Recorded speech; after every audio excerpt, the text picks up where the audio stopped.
which is the power of 7. This is a year that everything you touch will turn to gold.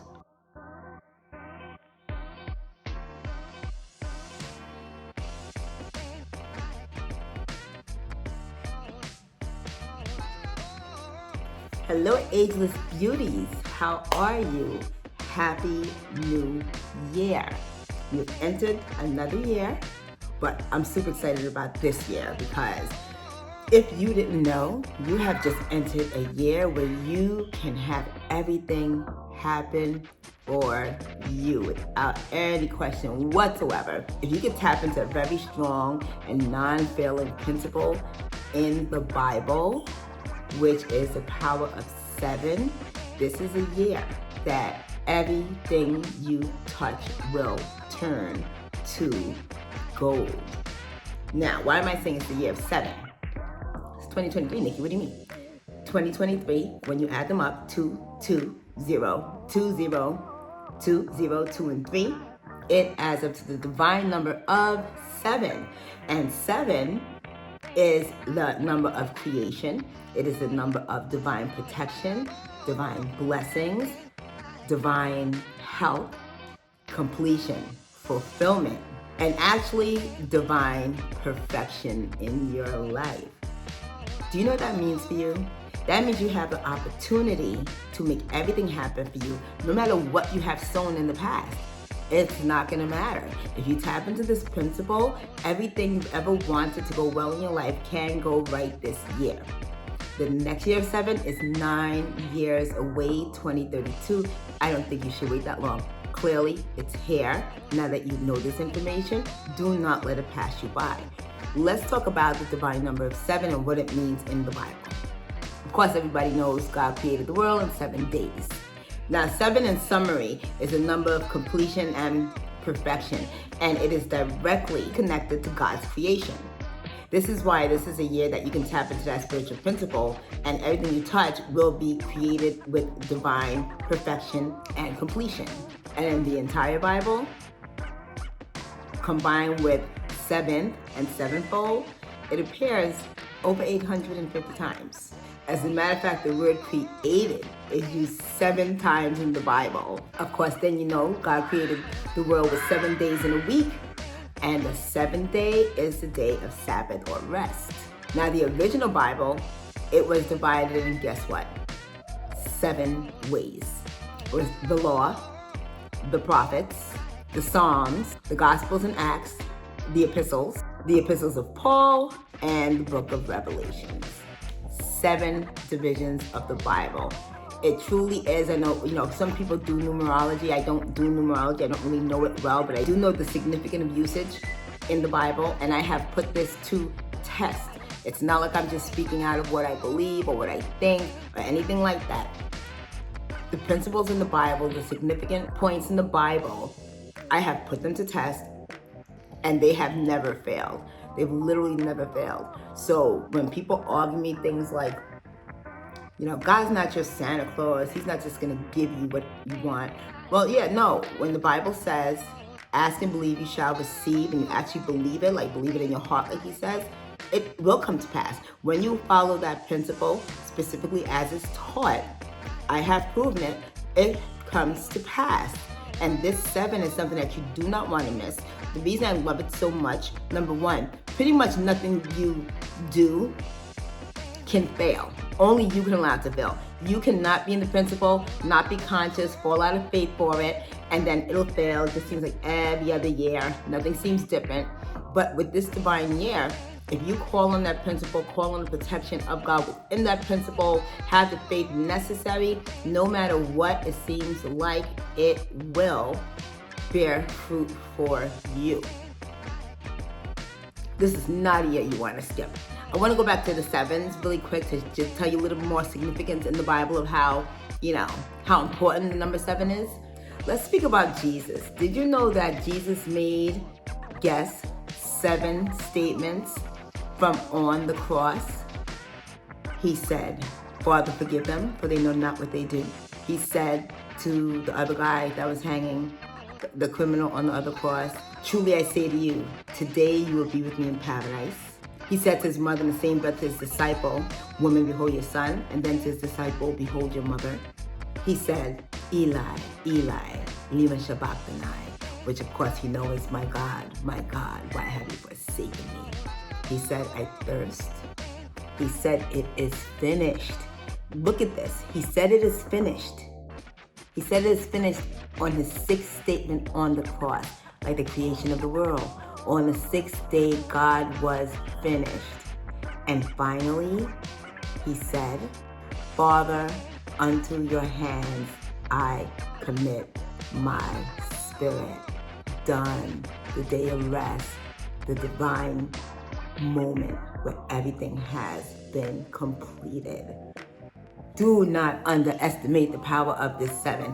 You do this year, you have faith in it, you walk it out, and it will change your life completely in just 1 year. 365 days and counting already. There's so much more to talk about how the divine number of 7 was used in the Bible, including the 7 petitions, which we know is the Lord's Prayer, the 7 metaphors he uses to describe himself, the bread of life, the light of the world, the door to salvation, the good shepherd, the resurrection and the life, the way, the truth, and the life, and the vine. 7 again. And when Isaiah was describing Christ to come, he described him in 7 traits of perfection. Of course, there's other things you're going to be able to point to. It's pretty amazing. We know that Joshua went around the wall of Jericho 7 times for it to come down. And of course, 7 letters in Revelation. I say this to give you evidence of how important the number 7 is in the Bible, how important it is you understand its significance, and how important it is that you decide that, you know what, I'm going to be smart. I'm not going to walk away from this. I am going to take advantage of this principle, this get out of jail free card, so to speak. And, this is a year I can do it. It's not going to happen for another 9 years. Put away any doubt, any logical thinking, put away any ideas that it's not for you or ideas that it's not going to work. I think it's much smarter to just do it and test it out. I know how God works because I test God. They said don't test God, and of course you can say, wait, what are you talking about? You test God. God said don't test him. But he did say test him. The one time he said test him, what did he say? He said, test me and see if I will not throw open a floodgate. Throw open the floodgates of heaven. The floodgates of heaven. And pour out so much blessings, there will not be room enough to store it. That's why I first tested God and tithing into his house. Just like he said, at a time that I was broke and pathetic and miserable and didn't have it. And that's when I saw it come in a fold and a windfall that was insane. And from then on, after I tested him and he had proven himself, I tested other couple of principles, but it's all kind of like tithing myself into him, tithing the best of me into him. So when you have money and you tithe your 10%, you're giving into his storehouses, you're just giving him back. And tithe means 10, that's why it's 10%. Because you're giving what he has already given you, you're just sowing it back so it could just keep reaping the goodness that you're sowing. But I put all of his principles to the test. I didn't test him like I don't believe you. I simply put all his principles to test. Speaking to things that are not as though they were. Say to these extreme mountainous issues, be thy removed, and they'll be removed.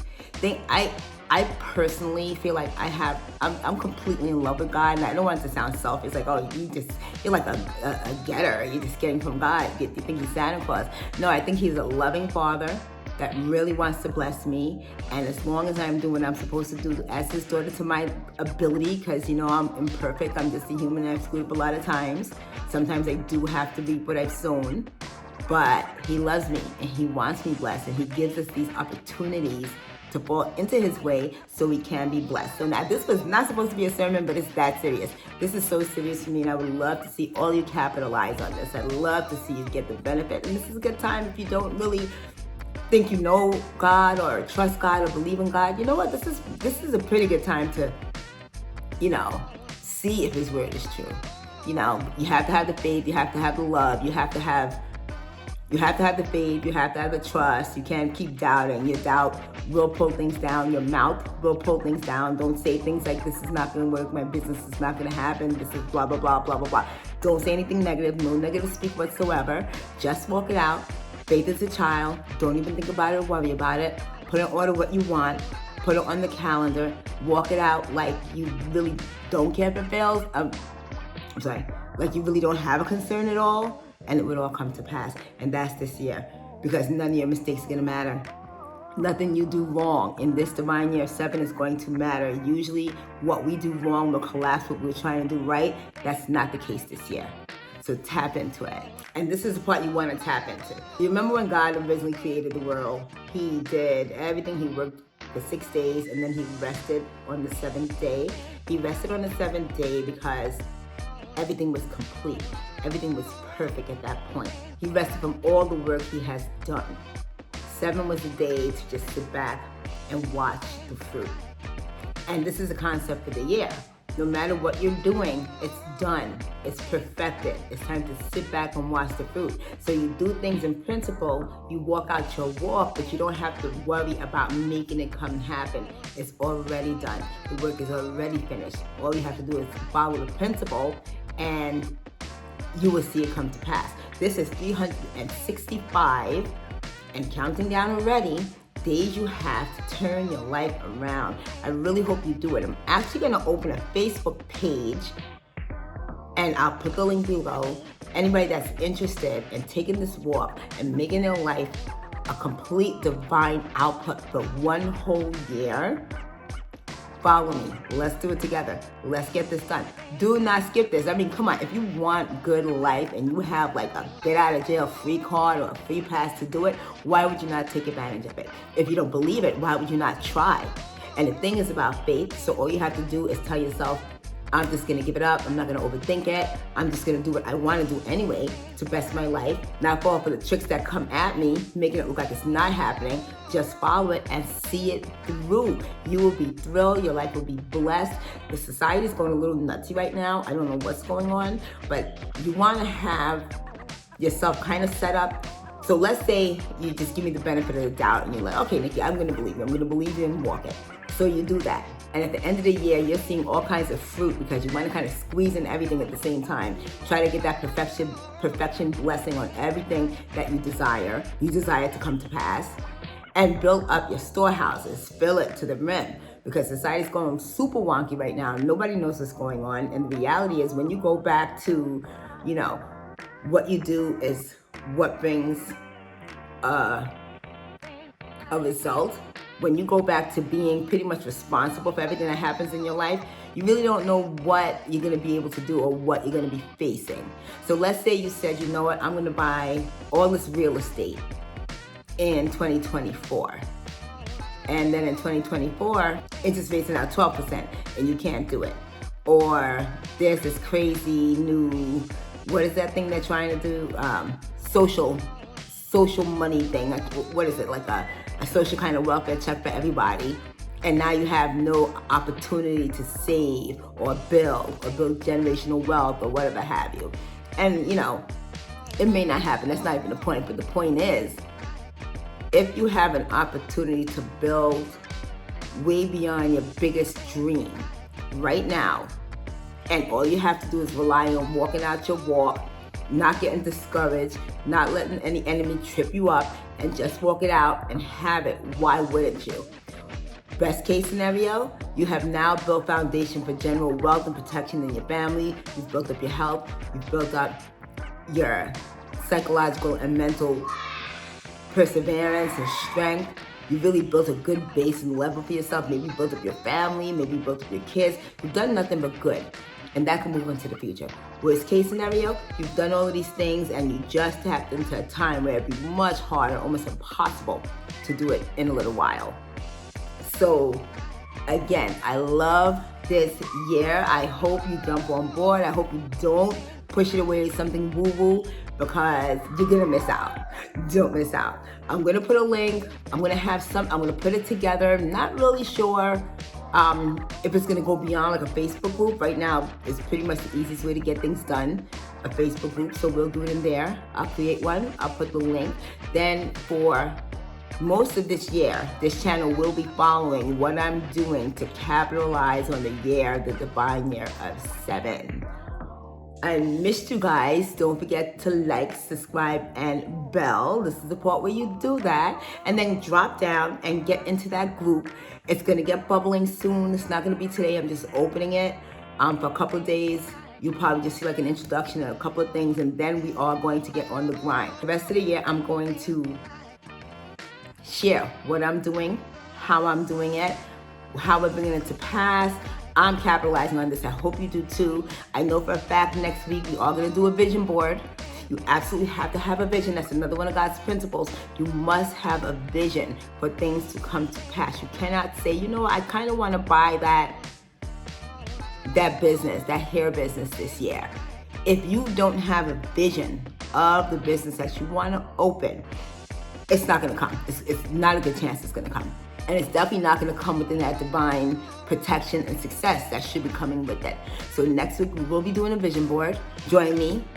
Make sure you subscribe. Make sure you bell. Make sure you get all the notifications. And let's slam the hell out of this year. I am excited. I hope you are too. I love you, and I will talk to you soon.